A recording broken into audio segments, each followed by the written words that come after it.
They're creepy. They are crawly. And they don't care how clean your place is. It's kind of starting to make me itch already, to be honest. Just because I love you all so much, I'm going to say the dreaded words.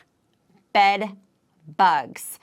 The topic isn't glamorous, but I know that we can help you save thousands of dollars and save potential terrible reviews. Hi, I'm Sarah Karakayan. And I'm Annette Grant. And together we are Thanks for visiting. We've been hosting for well over a decade, welcomed tens of thousands of guests, and earned thousands of 5-star reviews. Our portfolio continues to bring in over 1.5 million year over year, and supported not only by the industry's leading brands, but also some of the biggest media outlets. And we're here to help you with your furnished rental. If you think this video is not for you, I want you to think again, because I was that host. I'm like, I am super clean. I'm not getting bed bugs. And then I learned cleanliness has nothing to do with bed bugs. So today we're going to discuss how bed bugs can affect even the best of us, what to do if you get them, and how we can help you contain costs so that it doesn't get to be this runaway situation and we can protect your reputation. I don't know how I became like an expert in bed bugs. I know exactly how you became an expert. It's not a glamorous story here at all, but... No. Okay, so I moved to New York City in 2005 from Ohio. And You did not move from Ohio. I did. I went to college in Ohio. Right. I forgot. And I moved right from college to New York City. And when I moved there, 2005, and so bed bugs started like coming back into conversations, because I don't know about you, but I didn't know what a bed bug was before I moved to New York City. Actually, when I was little, my mom would tell me that she would tuck me in and she goes, sleep tight, don't let the bed bugs bite. Never in a million years did I ever think it was an actual bug that lived in your bed, right? And would bite you. And would bite you. I thought it was like, oh, it rhymes. Fairy tale. It rhymes, yeah, like it's fine. No, moved to New York City in 2005, and it was about that time travel's picking up. Bed bugs were at one point almost eradicated from our daily lives, which is why when I was a kiddo in the 80s, I had never really heard of them, because there were DDT is a chemical that they used to treat them. Well, we found out that DDT causes cancer. And so we don't use this chemical anymore. And because of that and increased ease of travel, around this time, they started coming back. And New York City, obviously being a place that is highly populated with lots of people and a lot of travel, my roommate brought a beautiful looking couch that was just chilling in our apartment building. And she brought it up into she's like, I don't know why someone would throw such a great couch away. She brings it up. Weeks later, we discover what a bed bug is, long story short. And then I was also an actor at the time, and so I was traveling, and I got bed bugs 2 more times. Actually, not in a hotel room like you might think. It was actually at a friend's house that I stayed at in lieu of staying at a hotel. She had them in her apartment building. It's not great. But here's the deal. I did a lot of research at that time. And I learned that bed bugs are not like mice and roaches in New York City, where they're after like the crumbs and the dirtiness, like the crumbs of food that you might leave all over the place. No, they like our human blood. That is their food. And so a bed is a warm place where they can come. Like the warmth too, They like the warmth. I also learned this, like back in the day when you read old novels, having bed bugs, having the bites on your arm or your leg is actually a sign of wealth, because you had a warm place to sleep at night. And so your body temperature was higher. You're easy, I guess, for them to sniff you out. To try out. Yeah, so they actually used to be a sign of wealth. Anyway, we recently got a call from a host in Puerto Rico. We have, actually, if you guys are interested, it's called the Hosting Hotline.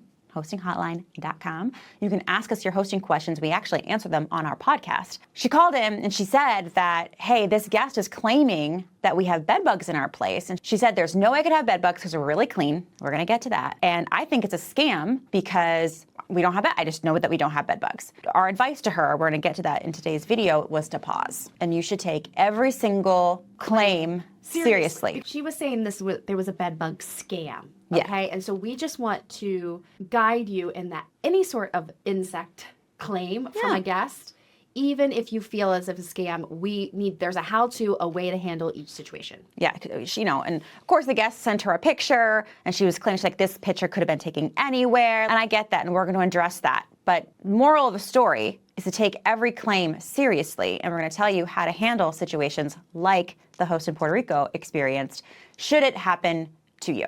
let's review some preventative measures. Now, these aren't guarantees, please understand, but they will help greatly reduce your chances of bringing bed bugs not only into your short-term rental, but into your personal home. And the first preventative measure is getting secondhand furniture from places that you don't trust. We love the idea of sustainability when it comes to using furniture that still looks great, was really well made. A lot of older furniture, honestly, is much better made than we get nowadays. But you've got to really be careful where you're getting secondhand furniture from, upholstered items. Upholstered, yeah. Even if it's wood, because bed bugs can hide, they're so tiny. They're so tiny.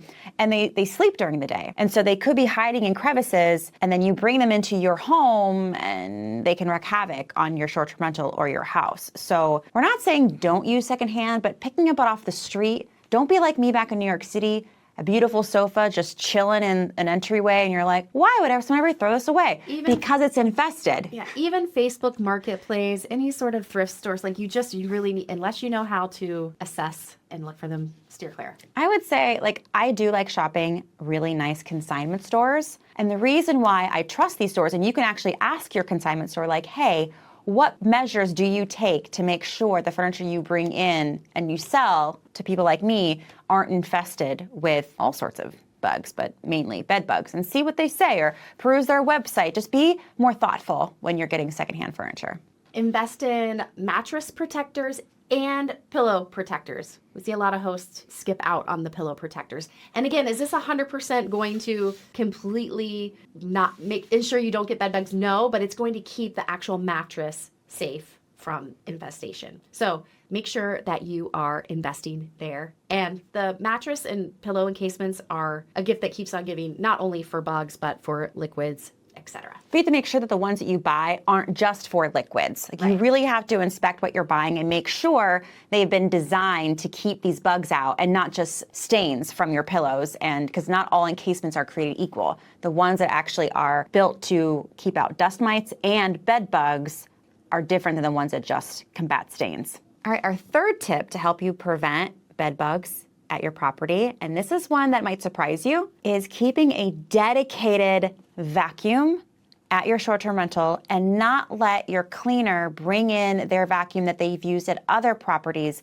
into your property. And this one kind of stops cleaners that I interview or talk to in their tracks are like, I can't use my vacuum that I love. And I'm like, no, if it's a new relationship, you can even say, which vacuum do you love? I'll buy it. Yep. But I explain to them, I educate them. And we're going to get into that a little bit later, having an educated cleaner being the one that's cleaning your properties. But let's start here with the vacuum. Never let them bring in vacuums that they use at other properties, because if those bugs are in the fibers of a carpet or a throw rug, anything of that nature, they can get sucked up in that vacuum, and you don't want them traveling to your property as well, amongst other things that I just like to keep. My dirt is my dirt, and I want to keep it in that property. Number 4, review your insurance.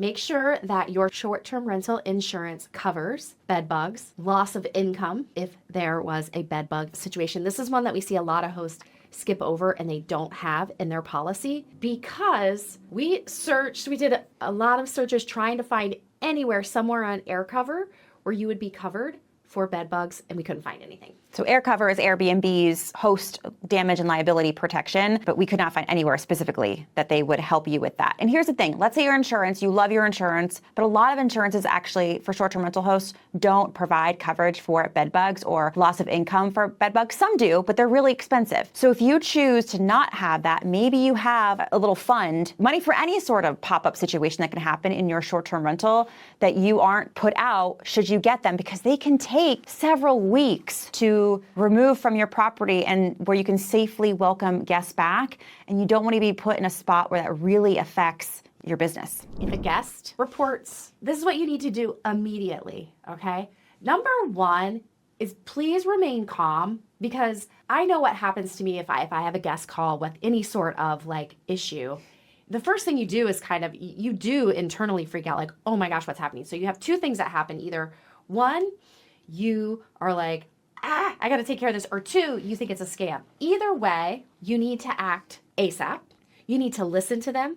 You need to hear them out, and you need to act quickly and start documenting. Yes. You want to document from that first interaction. Even if the guest calls you to tell you they see it, you want to follow up with a message inside the app of like, per our conversation, I am now calling XYZ. I'll have someone over stat. You want to start documenting inside the app and also just for yourself ASAP.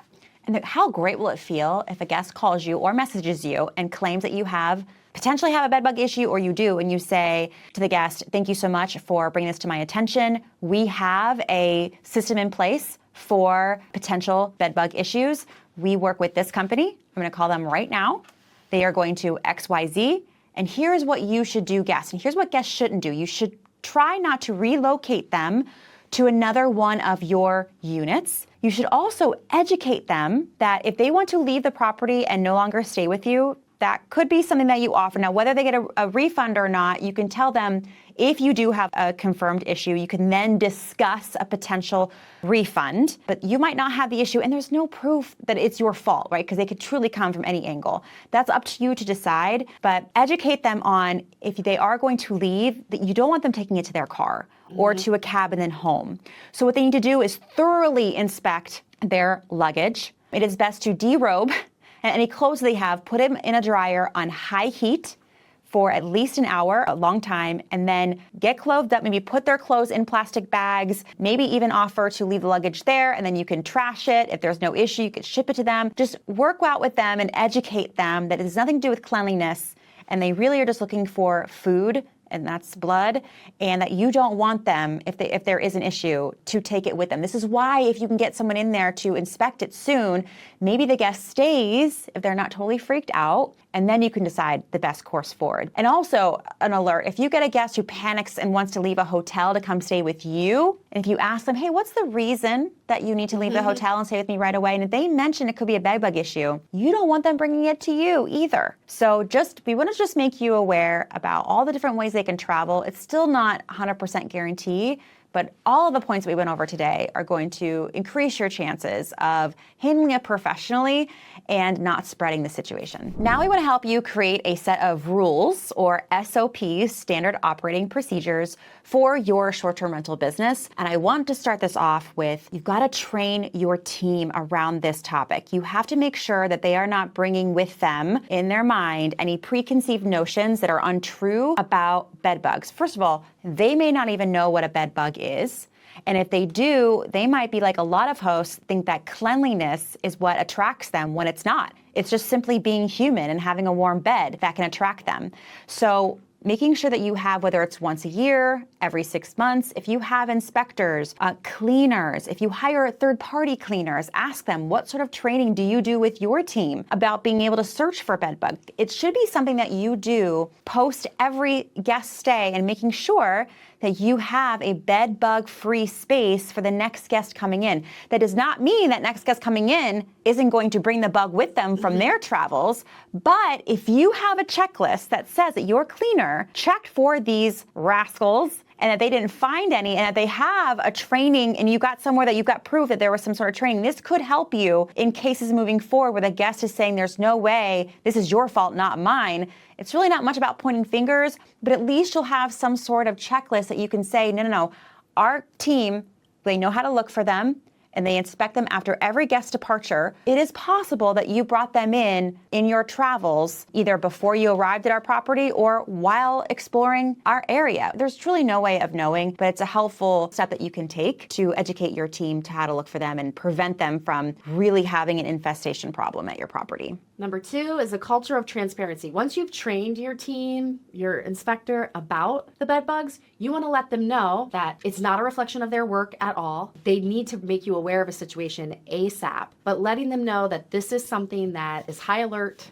anybody that's on your team, and that they can bring it to you at any point in time, and it's not a reflection of work. Honestly, a culture of transparency on almost any topic is a really good culture to create. And when we say team, this could be your business partner, your life partner. Having these conversations isn't a normal over-the-dinner discussion. So let today's video training be that catalyst of like, hey, we haven't talked about this, but I want to let you know that if you ever see anything weird or... Yeah, let's report it immediately, and we'll go from there. Communication's key. We also want this video to inspire you to hop on the phone or get on Google, find a few providers, call them, go to their brick and mortar if they have it, start to build a relationship so that if you get bed bugs, you have already decided who you're going to go to help you inspect the property. This goes back to our host in Puerto Rico who was claiming that there's a scam going on. The first thing that we do, and we have had guests reach out to us and say, hey, I think you have a bed bug problem. And what I could do is I could call my trusted bed bug entomologist and have them come over and search our property. And both times they were able to give us documentation with their business name, the date, the address of our property, and say that upon a thorough investigation, no bed bugs were found. That way, you can take a photo of this and upload it to your communication with your guest on Airbnb specifically, because Airbnb might, if the guest claims that there might be a bed bug at your property, they might unlist you for a period of time. I'm just gonna be honest with you.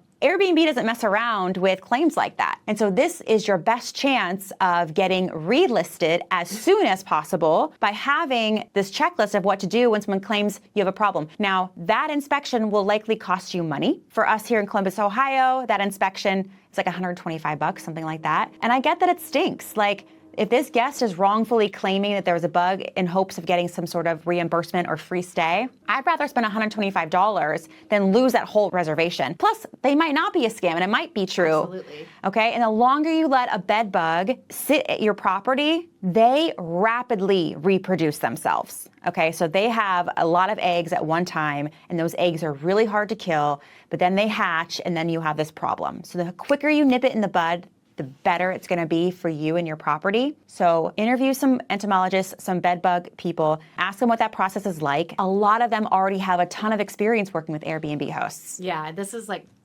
no big deal to them. No big deal to them. And ask them, what does it cost to have you come over and check my place? Can you provide written documentation for me so I can share it with the OTAs like Airbnb?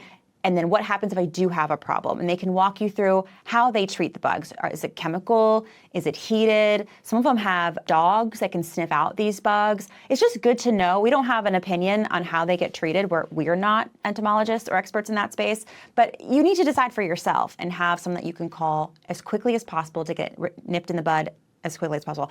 Our guy can often come same day. So this is really great for our guests because it's like, let me actually get an expert in there because the guest might be freaking out, you're freaking out. Let's just find out. Because you can find them, especially if you know where to look and how to find them. You can locate them, and this can give you some peace of mind. If an infestation is confirmed, there are steps that you are gonna have to take. And the first thing that we want to share is like, you are going to have to close your doors. We have honestly heard of hosts having a confirmed infestation and not closing, and that is the most disturbing thing. And Sarah and I's mission is to up-level this whole entire short-term rental community and what we offer to guests. And I'm telling you, we cannot break the trust of our guests. So if you know this has happened to your property, you need to close it and start remedying it immediately. You don't want not only the guests to take it home to their own home and then have to bear the cost of remedying their home. You don't want your team to take it to their homes. You don't want to take it to your home. So it is in everyone's best interest to nip this in the bud ASAP. Now, when you interview the different businesses that can help you get rid of them, ask them what happens. Okay, if you come over and you confirm that I have a bug issue, what happens next? What is the treatment process like? Oftentimes, you have to close off the vents, tape up outlets, HVAC stuff. Why? Because if you're in a multifamily, you don't want these bugs traveling to other apartments in your multifamily. If you're in a large home, you still have to close down the large home, but your treatment costs are going to be much less if it is contained to that one bedroom and they haven't traveled to other bedrooms. I've got a host friend that happened to her. She hosts very large homes, and she called an entomologist right away. He confirmed, he checked the whole house, but confirmed they were only in that bedroom. So they really cleared off that bedroom so that they could not, obviously there are no humans in the home either. The bugs have no reason, in my understanding, to travel to the rest of the home either if there's no warm blood to seek lunch, dinner, you know what I mean, all that stuff. So just have a plan for what to do if they're sighted, and please don't let that plan to be business as usual. That's not cool. I hope this video doesn't have you like going like this and itching, but once you get past all that, I want this to be your call to action, if you do nothing else right now, to call companies in the area where you have rentals and start building a relationship with an exterminator who treats them right now. Like, get it figured out today. So if it happens, you're prepared. You will be much less freaked out when you're prepared. Absolutely. And if this has happened to you, in the comments, let us know what happened and how you handled it. We also have more education about short-term rentals. This video about why most hosts fail popped off on our YouTube channel. You have to go check it out. And with that, my name is Sarah Karakayan. I'm Annette Grant, and together we are. Thanks for visiting.